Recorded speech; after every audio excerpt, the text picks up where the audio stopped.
TDP, Janasena, BJP పొత్తు అయితే ఎట్టకేలకు కన్ఫర్మ్ అయింది.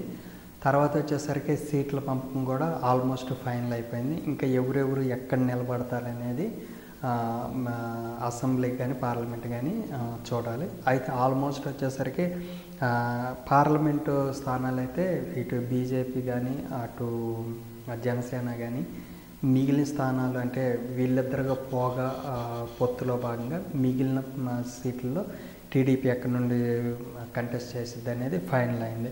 అయితే ఇప్పుడు వచ్చేసరికి ఈ పొత్తులో భాగంగా టీడీపీకి ఫస్ట్, జనసేనకి ఫస్ట్ ఫేజ్లో వచ్చేసరికి 24 ఎమ్మెల్యే 3 ఎంపీలు ఇచ్చారు.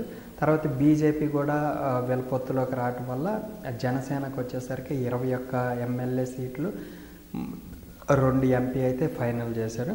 తర్వాత మిగిలిన 10 ఎమ్మెల్యే సీట్లు వచ్చేసరికి బీజేపీకి, 6 ఎంపీ సీట్లు వచ్చేసరికి బీజేపీకి ఫైనల్ చేసింది.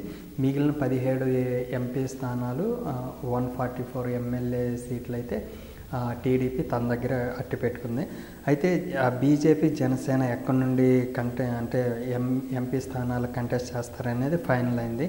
అయితే బీజేపీకి వచ్చేసరికి అరకు, విజయనగరం, అనకాపల్లి, రాజమహేంద్రవరం, నరసాపురం, తిరుపతి లోక్సభ సీట్లు అయితే వీళ్ళకి ఇచ్చినట్టు లిస్ట్ వచ్చింది. తర్వాత వచ్చేసరికి జనసేనకు 2 ఎంపీ కదా, 1 కాకినాడ, 2 మచిలీపట్నం సీట్లను వచ్చేసరికి తీసుకున్నారు. మిగతా 17 వచ్చేసరికి టీడీపీ అన్నమాట. సో ఇక్కడ కాకినాడ బరిలో వచ్చేసరికి కంపల్సరీగా పవన్ కళ్యాణ్ ఈసారి ఎంపీగా కంటెస్ట్ చేస్తాడు.